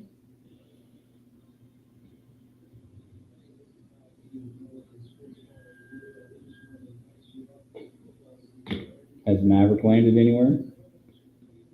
No, he's thrown out some offers, like Wake Forest and I think Wake Forest, North Texas, Miami of Ohio, and somewhere else. I just can't see him playing. I don't know. He's going after a little money grab. Which I guess that's you got a better chance of getting it there than being an undrafted free agent and getting invited to a school. Yeah. So maybe 50 grand or 100 grand, whatever you can do. Yeah. I guess. I don't know. I hate it. Somebody was telling me, I guess it might have been Trevor, that like one of the quarterbacks at OU's getting like $3 million. Dang. Hey, so here's a question for you. And we'll use Maverick for an example. Is Maverick eligible for the ACU Hall of Honor someday? I think it would depend on I don't know what their criteria would be. Yeah. Is one season enough? Yeah, that's what I'm saying. Like, these guys could go. Breaking history, though. Yeah, like, is Travis Hunter Jackson State Hall of Honor? You know, Well, I think on a kid like him, does it go on to make a big deal in the NFL? Yeah. And you bring him back as a ticket event, And Yeah. alum. fundraiser, yeah, and say, hey, this guy played here. yeah. Because now those places are the new, come play here and I'll get you not to the league, I'll come play here and I'll get you to a Power 4. Yeah, but I don't know. Yeah. Interesting question. Topic. Yeah. Mm-hmm.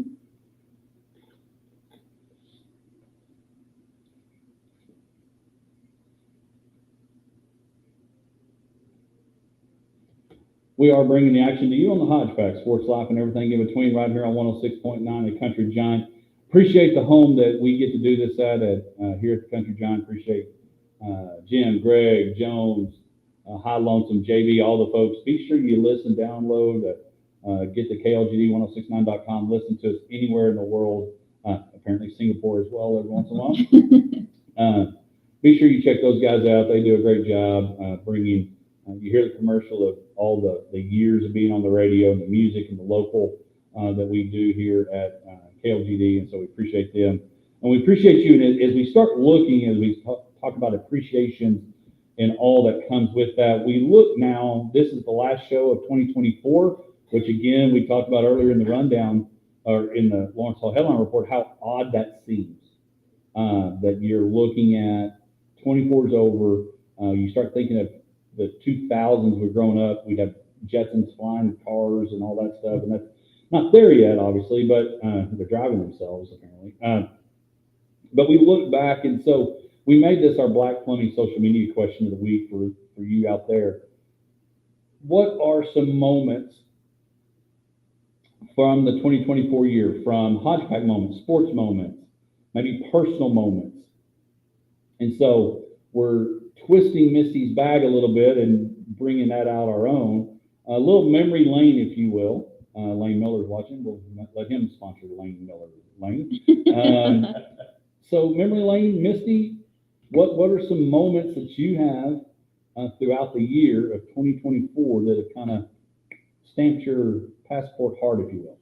Gosh, this was such a heavy, historic sports year, like in all the things. So I have a list. Do you want me to just go down it? Or you can do a couple, and Okay. we'll do the same thing with Andy. I'll do a couple. So love him or hate him, it is pretty cool that LeBron and Bronny got to play together, father and son duo, very historic for the NBA. So that was cool. I think I'm just going to throw out Paris Olympics kind of overall. There were so many good stories that came from the Olympics. One of my favorites, and we talked about it on the show, was Steven Nedoworshik, the pommel horse. The guy, he's just sitting over there chilling out, and then they're like, hey, we need you. And he completely kills his routine, and they get the bronze. And so that was just, I don't know, such a cool story, just like your average Joe sitting over there waiting to be, the picked. It was like backyard football, the last one picked, and he shined. That was really cool for me. I think what's funny about the Olympics, and I've said this probably the last few months or so, and even back in the Olympics to now, if there's ever been a guy that his image and everything changed for most people that looked at him in a different light as a rapper, it's been Snoop. Oh, 100%. You think about again, hey, let's send Snoop and let him make $500K a day there. But like you think about the commercials and all the things that Snoop, I mean, Snoop was not, I mean, he wasn't as big as the athletes and those stories, but the impact he had on the Olympics for that month or however long was pretty big too. He was like America's mascot. Like the kid was everywhere. I'm like, when are you sleeping? Like, And yeah. I don't see dog. Yeah, he does not. And then obviously I cannot talk about 2024 without mentioning Caitlin Clark. Oh, yeah. And the Caitlin Clark effect and what she did for the WNBA. And it was just really refreshing. I was nervous to see what she was going to do leading up to her debut. And, first few games were pretty rocky. And I was like, oh, come on, girlfriend. And then she found it and she completely rocked it. And she got rocked many games. And I don't know. I just think it was cool to kind of see what she did, what she brought to the game, and that she was able to live up to the hype. That was my biggest thing, is please live up to the hype, and she did, and it had nothing to do with Angel Reese. But Angel did, I mean, that whole, she brought some, but she's not Caitlin Clark. But they made that draft class a commercial. Oh, yeah. Led out Caitlin Clark. Caitlin did what the teams that got selected to the college football playoff did not do. They did not live up to the hype, and they laid a big egg.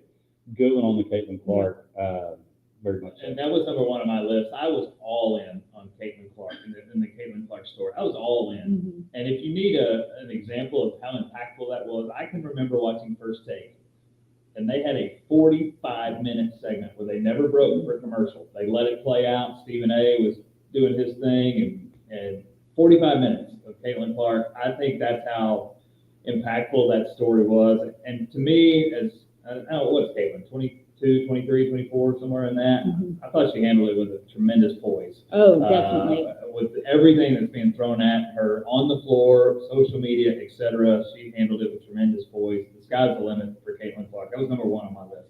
Yeah, and you want to know how it's an impact.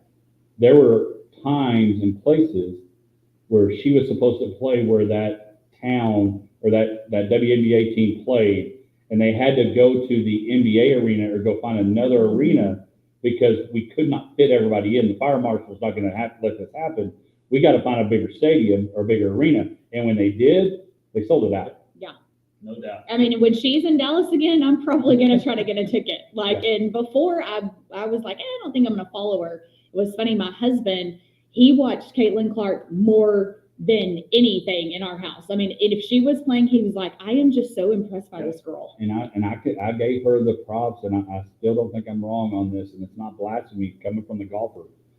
She changed it like Tiger Woods changed that golf. Yep. I 100% agree with you on that. 100%. So heartwarming story for me this year.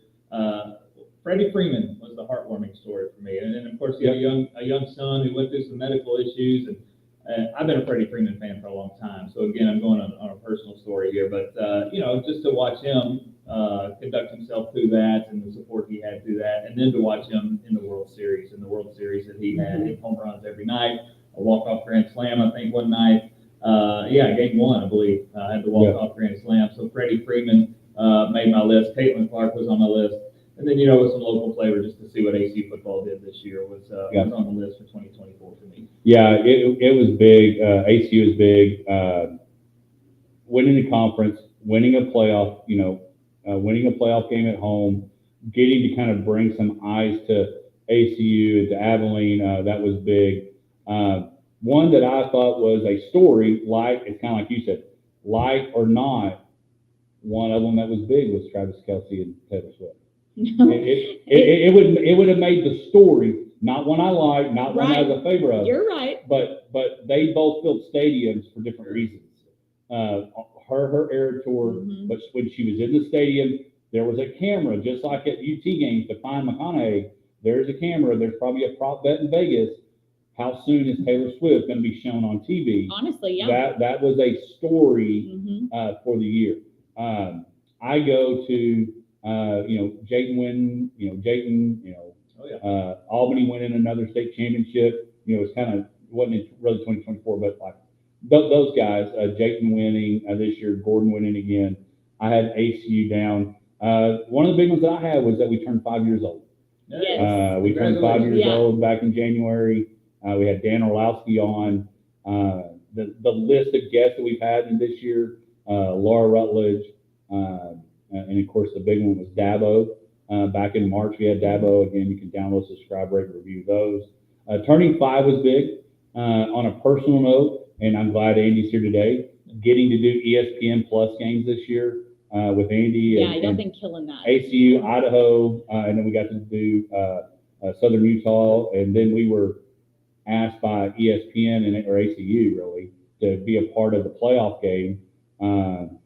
He worked a lot harder than I did. I was a stage manager, but I'm still not sure what that was. You did a fine job. I keep waiting to hear it say when, and I heard, is it Ted? Who's the Ted Everett? Yeah, I heard him on the State championship game. Gage, yeah. And I was listening to another game on ESPN. They were like, we want to take our stats guy, or Sparta. I kept waiting. Is there a stage manager in there? So I'm really not sure what I did. I just want to be y'all's team mom, so next time I'll just make sure like your hair looks good. Well, that's what I was supposed to do with Travis and those people. And I'm not real sure if that coffee cup wasn't in the How about Scotty Scheffler goes to the clink? Okay, yes, that was my other one. Yes. That was my other one. Scotty Scheffler goes to, gets arrested. But the other cool part was that happened during our show. Yes. It was on the Friday round, and for us, 7 to 9, there's only one thing that's live. The British, or as Josh likes to not call it, the Open. The Open is the only thing that is live for us from 7 to 9. But we're watching, and I wake up at about between 5:45 and 6, 5:30 and 6 to come to the station. I wake up and I'm watching, and below, on Unsportsmanlike, it says, #1 player in the world, Scotty Scheffler, has been obtained or arrested or whatever. And you're like, it's not TMZ, it's not South Park, this is real stuff. And then you start seeing it, and then Jeff Darlington gets involved. Hey, Jeff, can you help me?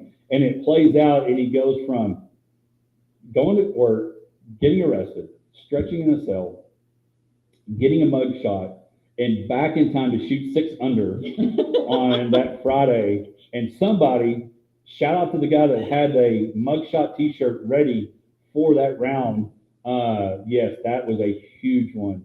You talk about staying poised. Yeah. That's it. Scotty Yeah. wins the poise award for sure. Prison changed him to the #1 player in the And world. Otani. I mean, obviously, totally. you can't. Otani big year. Yeah, big year for Otani. And then how about the college playoff gets obviously expanded to 12 and Alabama's not in it. I think there's something to be said about the expansion, and who would have thought that Alabama, you probably never would have thought it expands to 12 and Alabama's not in it. How quickly the Nick Saban affects. Right, Absolutely. and that's what I was going to say. Yes. Not only is Alabama not in it, Saban exits college football. Saban, it's the first football season without Saban and Belichick on the sideline. They both go into the studio, if you will, to be sports people. And him and McAfee go from, I'm not sure what you're doing, to now they jive. And then you got Belichick who comes in, and I think that's another big story. One of the most successful college football or NFL football coaches of all time heads to North Carolina, and you want to talk about the anticipation of this college football season, playoffs, the anticipation of how well and what will Nick Saban or Belichick do in college. Oh, it's huge. Another one, this is probably maybe a big letdown for a lot of people in the boxing world, but it was the Tyson-Paul fight. Was a moment of this year, and it was a bad moment for Netflix and for Tyson, but that had so much hype, and it was just like womp womp. Yep. So that would be if we had a worst of the year or some letdowns of the year. That would be one of mine. And the other one, and unfortunately McMurray didn't get to go to a playoff and Hardison's lost, but having all 3 college teams win their conference for the first time ever, ACU, Hardison, McMurray winning. Those were big days as well. So 2024, great year. The Hodge Pack turned 5, everything in between. And again, we want to thank you, our listeners, and our sponsors, everybody that makes the Hodge Pack happen on Friday morning. When we come back, part of that is we're part of the Dallas Cowboy Radio Network, and the Cowboys are still fighting. Will we take it or trash them? We'll be back after this. Good stuff. You know, the Scheffler thing, going back to the what could have been, you know, if that doesn't Uh-huh. rattle his cage that weekend and he wins, Yeah. what does the year look like for him? Yeah, does he go Masters, PGA, and take off rolling? Yeah, is he Grand Slam it or who knows? Yeah. Very true. Yeah,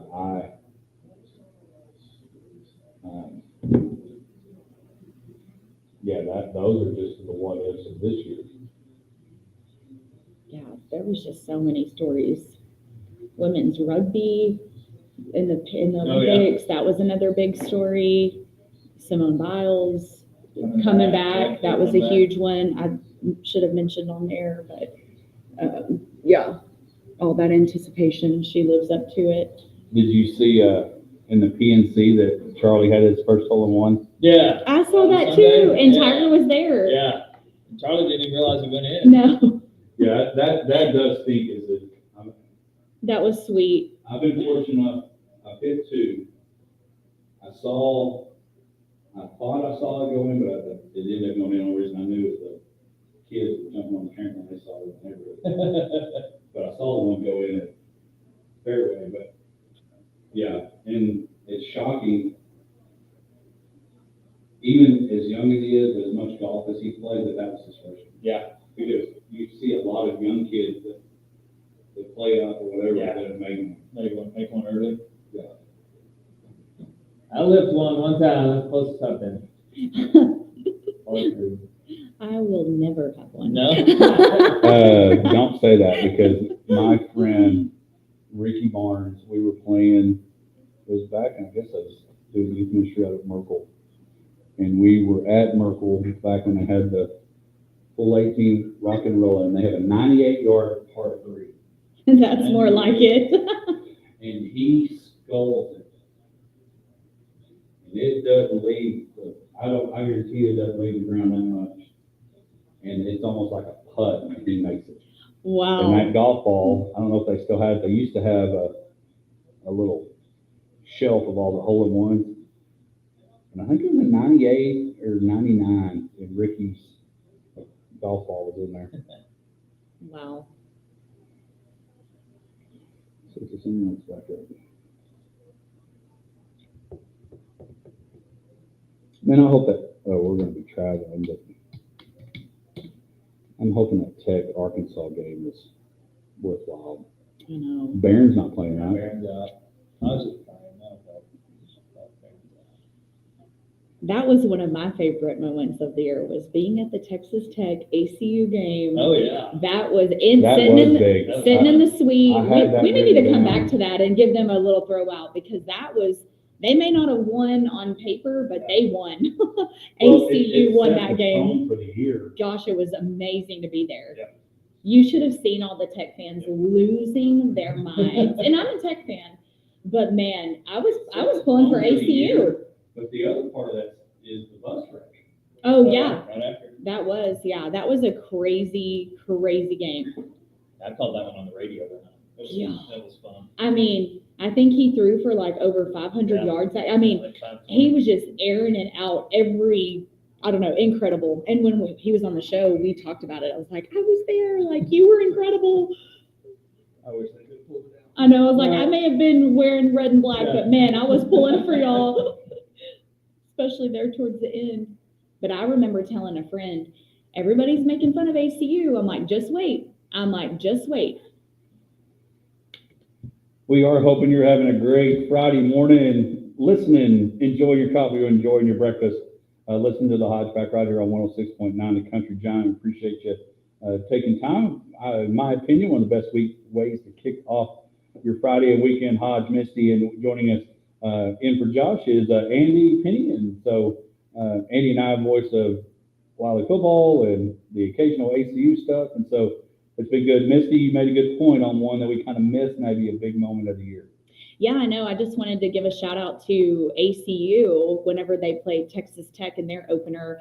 You know, they may not have won on paper, but that was a big win for ACU coming in to Lubbock and showing them what they were made of. It was incredible. I was there, and gosh, at the end, I may have been wearing red and black, but I was definitely pulling for the Wildcats. Well, I think a lot of people were one of those. Obviously, the red and black did not win, and obviously Joey McGuire didn't win it. But it was one of those moments that really kind of set the tone of the year for the Wildcats to go on the historic run that they did.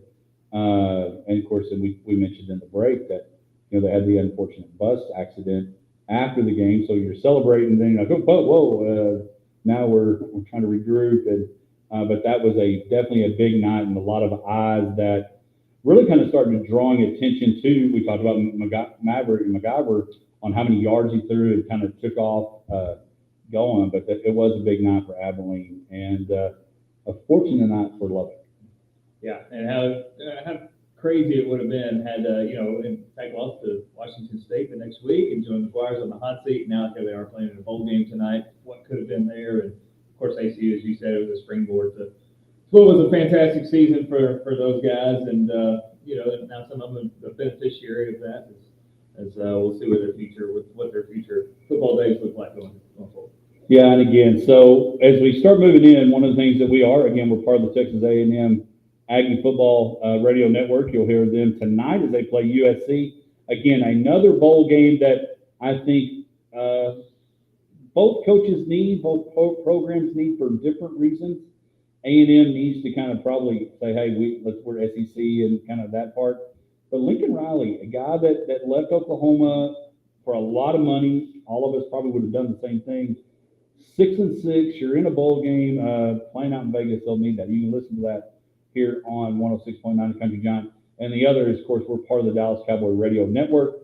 And the Dallas Cowboys, despite kind of on the way, obviously eliminated from the playoffs, but they are playing really well, competing, and are playing spoilers. Last week, they beat the Buccaneers. Big win for the Cowboys. And now, Michael Penix Jr. led Falcons are in first place of the NFC South, who I thought was Baker Mayfield and the Buccaneers and Mike Evans division to take. But the Cowboys looked well, and one of the other big news that's come out is CeeDee Lamb has been shut down for the rest of the year. A lot of people have been giving him flack. I think I'm going to give him props. Playing hurt, very hurt, and producing. But the Cowboys' big win last week against the Buccaneers. And people could say, well, drafts, you're hurting yourself, all these things. A lot of these guys are playing. Just like the bowl guys are playing, people on that team are saying, hey, keep me around. Yeah, I mean, obviously I'm a Cowboys fan. I've been very disappointed with this year.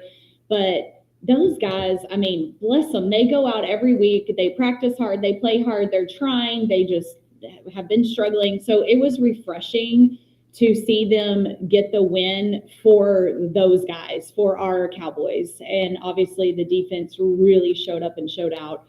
And so I did not expect them to beat the Bucs at all. I'm glad they did. I'm glad they did for themselves. Let me rephrase that.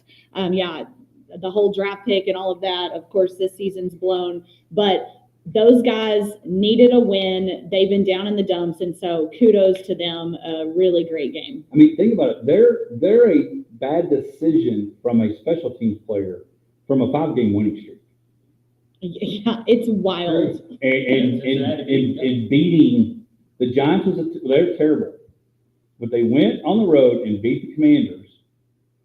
Then they beat the Giants, but then they had a chance, then they have a chance to beat the Bengals, who, if Joe Burrow had any help, is probably the MVP this year.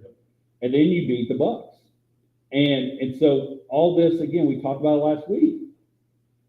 Don't be surprised if Eminem isn't back over there, and I'm not talking about the rapper. Oh, I'm sure he will be. Is Mike McCarthy back at the sure Cowboys coach next year? But big win.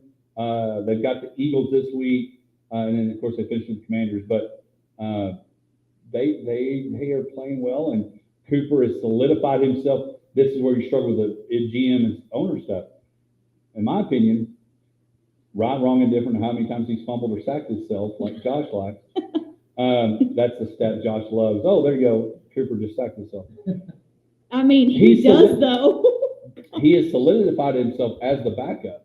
Now you've wasted trades and stuff like that on Trey Lance. why not play him in any of these games blows my mind. Yeah, I don't know, and I'll tell you this, hey, this Sunday's gonna be a beatdown. Oh, yeah, it should be a throttling. But a lot depends. Jalen Hurts, I don't think he's playing. True, concussion protocol still as of yesterday. And so this could be one of those where and Philadelphia still kind of needs this. I mean, everybody's trying to fight for that first round bye. It's going to be interesting to see how this stretch finishes. But it'll be an interesting game. And again, it's a noon kickoff here on 106.9 Sunday with the Cowboys and the Eagles. So let's dive into some take it or trash it. Let's go through the NFL. Do you have some take it or trash it that we can look at? We'll start with you, Misty. So mine are actually for college. So Okay. I'm just which is really funny, Andy. Normally I am all You're all NFL. NFL? Oh yeah, and Hodge knows this. I'm all talking NFL, but man, it's all about college football for me right now. So my take it or trash it's are coming from college football. So take it or trash it. Ohio State gives Oregon their first loss. Go ahead. I'm trashing this, and I'm really struggling with this. OSU a 2.5-point favorite as the 8th seed versus a team they've already lost to this year. I am really, really struggling with this. What's the spread? 2.5. Ohio State 2.5 is the 8th seed playing the 1 seed. And I know those guys in Vegas are impressive, and they know what they're talking about, but I'm just having a hard time seeing with this one. I'm trashing it. I think Oregon is legit. I'm a big Dylan Gabriel fan. I'm seeing Oregon pulling away on this one. Yeah, I'm going to trash it too. I think Oregon, now maybe they're playing the bye into it, but to me, it's like, why was I the number 1 seed? Not only am I the number 1 seed, I've not lost. I won the Big Ten championship. We beat these guys earlier. I'm going to trash it. I don't think Ohio State wins that one at all. I hope it lives up to the hype and is a good game. When they played earlier in the year, it was a good game. I hope the sequel is as good or better, but I'm going to trash it on that. I don't think that. I'm also going to trash it because I have Oregon winning the whole thing. So, but got to throw it out there. So I've got another one. So big game coming up with, well, some would say, obviously Boise State and Penn. So Ashton Genty needs 132 yards to beat Barry Sanders' record. He will not do it against Penn State's defense. Take it or trash it. That's a good one, Misty. I think Genty. I think he's averaging like 190 something a game. Yeah. But I'm going to say he does not get it against But Penn. it's also been against non-Power 5 people. Now, Right. They did have, or Power 4 is not 5 anymore, sorry, Pac-12. They played Oregon early in the year, and it was a good game. I'm going to, that he's not. Yeah, I'm going to say he needs 132 to break Barry Sanders' record. I'm going to say he does not get it against Penn State. I'm going to take it. I think the depth, I think the big boy conference is going to make a difference. And I hope it's a good game. Well, if it's a good game, it's because he's doing that. But I'm going to agree with you, and I'm going to take it that he doesn't get it. Now, I'm going to take the opposite side. I'm going to trash it for a couple of reasons. One, not to say Boise State is one-dimensional, but they obviously have their number 1 guy who's going to have to carry him, and that's Genty. So I think he's going to get the carries. And all it takes is, 1 carry of, a couple of chunk plays. Let's say he gets a 30-yard rush, a 40-yard rush. Just one of those, Right. And the conversation changes in a hurry. So I think that if Boise's in the game, it's because he's having a good game. If Boise is not in the game, they're going to give him the record. They're going to continue to feed him the ball. Yeah, okay, that becomes the secondary topic of conversation in the second half. He's 30 yards away. He's 24 yards away. He's 18 yards away. They're going to continue to feed him. If the game is not in question anymore, the game plan totally changes to get him the record. Yeah, no, and I totally agree with that. I mean, you see that on all the records. It's like, oh, Kelsey's needing this or whatever. So are yeah. you now flipping your? No, take? I'm still, I know, I'm going to say that against Penn State's defense, it doesn't happen. Yeah. So I'm going to agree and take it or trash it. But I would love to see him get it because I'm a fan, but I just don't know that he'll do it against Penn.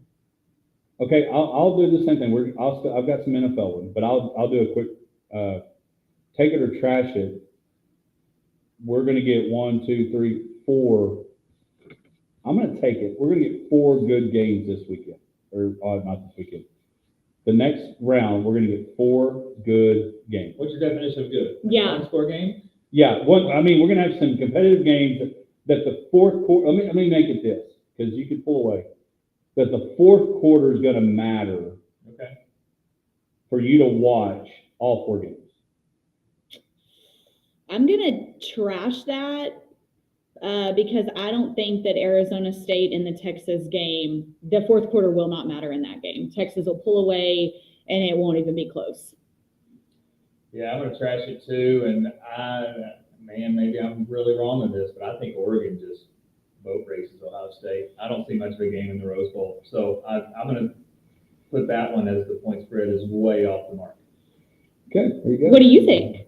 Are you taking it or trashing your own? I'm going to trash it. I do think Texas will boat race Arizona State. But I do think the other 3, and I keep staring at it like it matters, like it's got a soul or it's got a feeling. But I keep looking at Boise State, and I think about the committee. They need Boise State. They may not need Arizona State to play so good because Texas is who they are. Mm-hmm. And the Big 12 is the Big 12. And even though it was competitive, it wasn't just like Clemson being in. It's not Arizona State's fault that they won and got in. I mean, it is that they won. And Colorado's not. Yeah, but can Boise hold their own? But Boise needs to make it a ball game. And so I keep looking at that, and that's the one I hope. And I disagree with Jerry, and Jerry probably knows it more than I do. I think Notre Dame's going to be able to play with Georgia more than people think, but then we'll go back and look and listen to that. Andy, you got any? Yeah, I'll go one, and I'm shooting from the hip here a little bit. This will be NFL/NCAA combined. Ooh. Okay. To trash it. Forgive me if I've talked about it already. Bill Belichick will be successful at North Carolina. We have not. We talked a little bit about curiosity of. Okay, so I'm going to say what you did to me. What are you considering success? Or is that what I've got to determine on my take it or trash it? If I take it, yes, he'll be successful, and define that for me. I think a couple things. I would think competitive in the ACC, playing for a conference championship when November rolls around, you're still in the conversation conference championship. And then sustainability. Is he going to be there 1 year, 3 years? Well, I mean, the guy's mid-70s already. So what does that look like sustainability-wise? And we talk records. He's 15 wins away from being the all-time NFL winningest coach. We talked earlier that Pete Carroll wants to go back and maybe take the Bears job. I think Bill's going to be successful. I think he's going to be the similar but a different version of Dion in that when he comes into a living room, I've got considered the greatest of all time in my living room, wanting my son to go play at North Carolina. His nickname will be past his prime. Yeah, past my prime. Yeah, Prime and past my prime. yeah, prime and past my prime. That's great. So I'm going to say he's going to be successful. I'm hoping it's quickly. I'm hoping year one goes out, gets some guys, gets the right staff, and I'm going to say yes.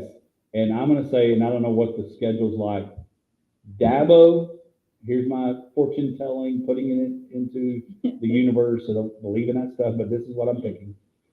Dabo versus Belichick, ACC championship, year one next year. Yeah, so I'm taking it. He will be successful. I'm going to trash it.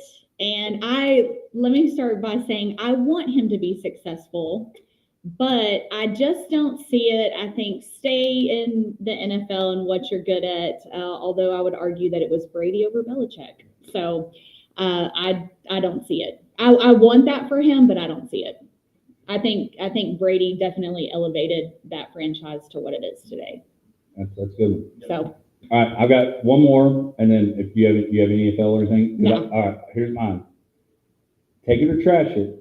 And then shout out, praying for, hope Randy Moss and keeps battling. He lets Moss cancer t-shirts are out. Hope he does well and gets through that. The Vikings are the biggest threat in the NFC over the Lions and the Eagles. Man, the Vikings, I have been waiting for them to just fall off because I've not been on their train this year, but they keep finding a way to win. But I've got to stick with my Lions. I've been high on them all year. I'm going to trash that. I don't think that they're better than the Lions. I'm going to trash it too. I think quarterback play is huge. Jared Goff is the man in the NFC. Jalen Hurts, if he's healthy, is better than Sam Darnold. Darnold's having a great year, Yeah. don't get me wrong. But it's about to come to a screeching halt. Well, coming to an halt, I'm going to trash both of y'all because it's not right. The Vikings are good, and Sam Darnold is going to get paid and maybe have to push the J.J. McCarthy train starting a little bit later, or will Sam Darnold find another place to play? When we come back, we'll dive more into, get you ready for the weekend, bowls, college football playoff, right after this. Those were good. I will tell you, that's become one of my favorite segments. Yes, I love it too. Yeah, that one's fun. You normally have to be more than once. Go ahead. Okay. No, I'm good. This Herbalife is like going straight through me Yeah, today. it's like urban rock. I know. It's like, it hits me. It's like coffee for some people, I guess. Right. Yeah, I don't drink coffee, but this is, I guess, kind of like a coffee. Do you drink coffee? I do. Yeah. I need it. Yeah. Getting off of it a little bit. Yeah. That's my 25 resolution. I've wasted so much time. Like, I'm so out of shape right now. I'm like, I've got to get back in shape. So that's one of the things I got to do right there. Trying to cut back or cut it out? I think just cut back. Yeah. So I'm at a point, I'm 46. Uh-huh. Like, You're my husband's age. is that right? Yeah. Was that, what were you, 78? Yeah. So Yeah, he's at 70. When's your birthday? May. Okay, May he's 2nd. September. Okay. But like, I'm just like, I'm so lazy to start exercising. Like, I'm at the age of like, I'm not big. Oh, I know. Yeah. Like, I'm so out of shape. Like, Uh-huh. I'm worried about trying to get in shape. Yes. Something's gonna freaking happen. I know, it is. It's like Clay and I, my husband and I were talking about that. It's like, crap. I give him a hard time because I'm going to be 40 in March. Oh, nice. So he's got a couple of years on me. And so I was like, oh my gosh, you're closer to 50. He's like, do not say that, but it is. It's like, crap. Like, where does the time go? That's what we need to do. Maybe throw out a resolution because our next, were you just thinking about that while you were going to the bathroom? Were y'all listening? We were talking about, ours. Yeah. There's webcam there. Yeah. Yeah. But, That's not my but yeah, I that's, do want to write. I do think past crime needs to be a podcast. yes, that was a good one. That's one. Yeah. Prime That is if it's past recorded. prime. Yes, I like that idea. On resolution, are we resolution people? Did- You can talk about your Bible. App. Yes, and then I am going to crush it because I've only got 3 days. If I screw up in the next 3 days, yeah. No, I'm very, very proud of myself. And for like changing jobs, careers, I mean, I didn't just change a job. I mean, I completely, an 18-year banking career, that takes guts. And a lot of people, I think, we're so fearful of what could go wrong that we don't ever think what could go right. And I think I'm telling you, I coached some talk for 10 years and went to. well, you did the same. Yeah, I mean, but it's that same thing of like, and I posted about it on Facebook when I switched jobs and put something like that on my post when I was kind of sharing it. It's like, we just get so in the negative. And it's like, if you could just flip your mindset, what if it goes right? Okay, what if it is terrible? I'll just find another job. Like, it's not the end of the world. Well, that's what I told myself. I mean, I don't think that's going to happen. I love CFA, but I mean, so far it's been great. I've been there almost 3 months. So, I mean, I'm still very, very new, but I mean, I'm hoping to retire there, if they'll keep me, I mean, I'm hoping. I said, well, I'll go do this. And if it doesn't work, I'll go back and coach. I mean, but yeah, it's like, I can always go to another bank. I can go somewhere else and do something. I mean, I don't know. I wish that we could be more positive. Yeah, like, I don't know. I've always been one that's not afraid to jump off a cliff, I guess. Not a literal cliff, but you know. What do you I think? like change. I mean, it keeps things interesting and not so boring. I don't know. What are you trying to say? I'm good though on change for a while.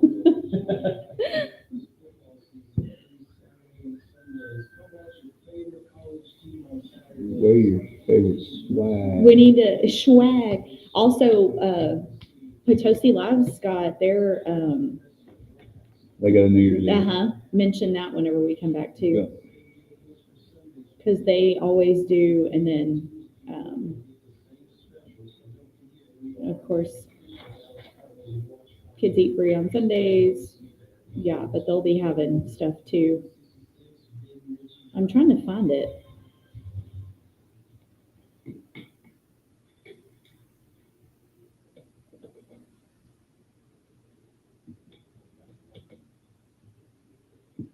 Well, welcome back to the Hodge Pack, Sports Live and everything in between.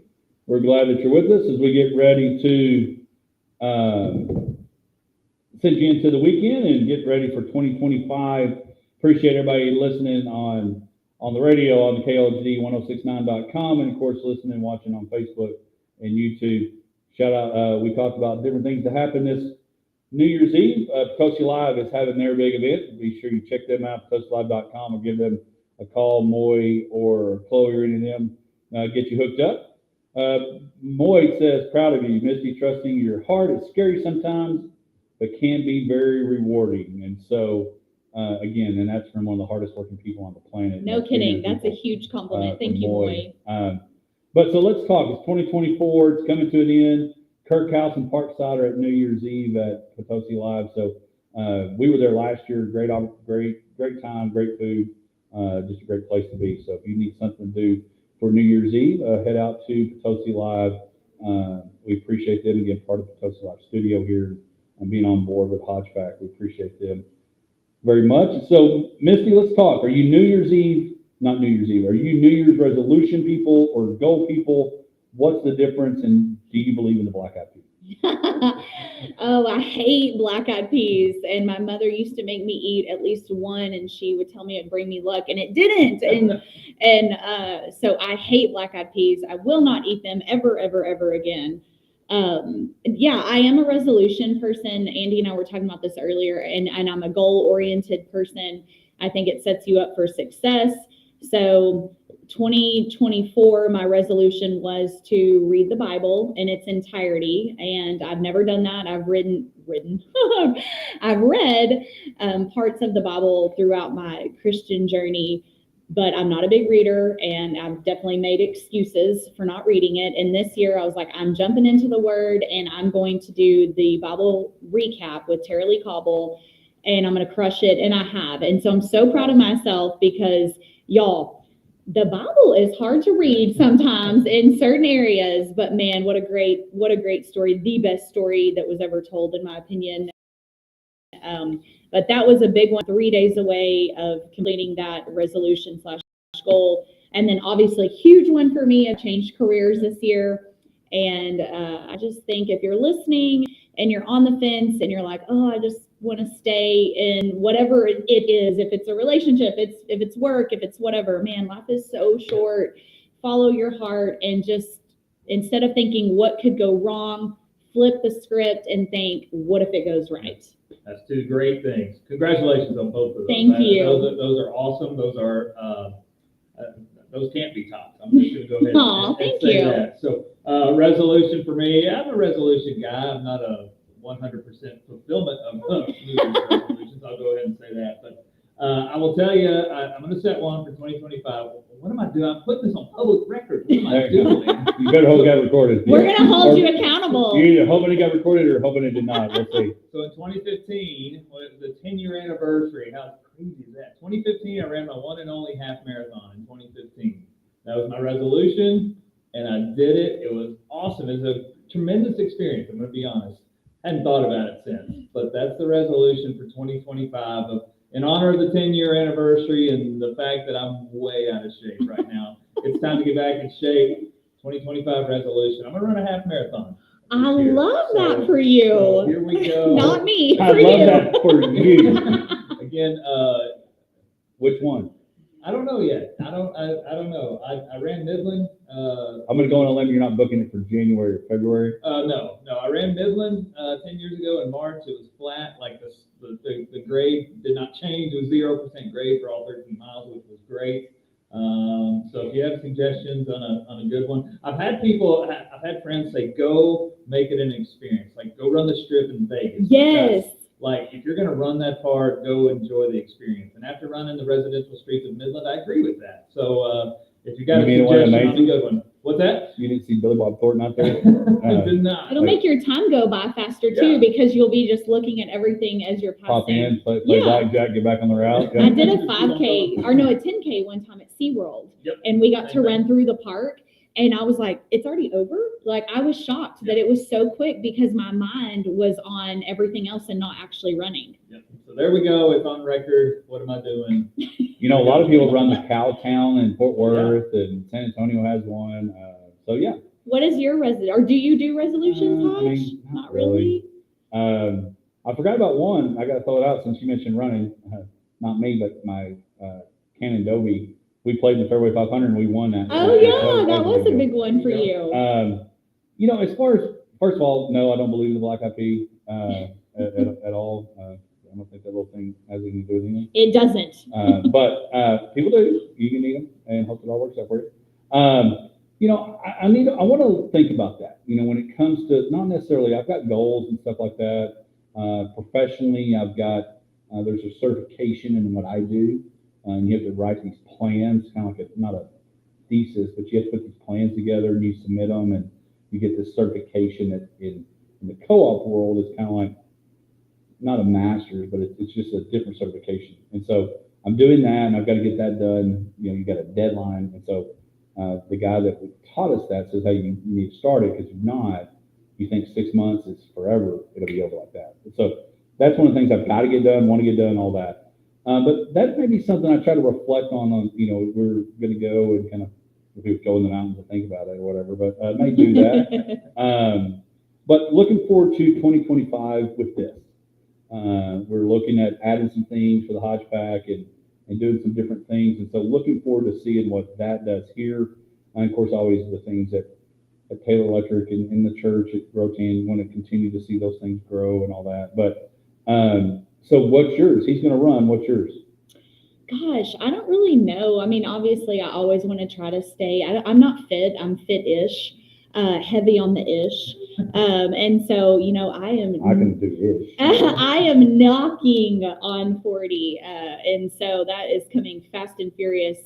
And so, yeah, I'm just always trying to keep my mind healthy and my spirit healthy, and, you know, my body, just everything about myself. Will you be, and for you too, will you be, and I've got a feeling Moy probably does this, because he's such a driven person too.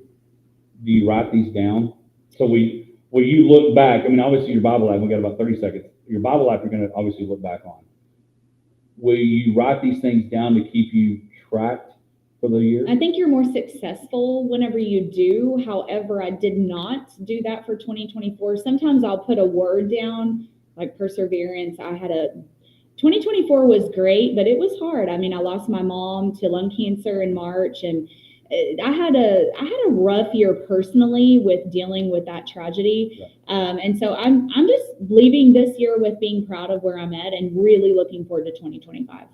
Yeah, good stuff. That's good stuff. So, yeah, you know, taking a trash at 24 was awesome. I'll take it. 25 is going to be better than 24. I'm taking that. Yes. There you go. And so we're heading in. 2025 will be here next Friday with a Hodge Pack, sports life and everything ever in between. Appreciate, again, KLGD and all that they do for us. Again, appreciate Jim, Greg, JB, High Lonesome Jones in the morning. Y'all have a great, be safe, find a place for New Year's. And 2025 will be here next week with the Hodge Pack, sports life and everything in between. Bam. That was a great show, y'all. Yeah, great show.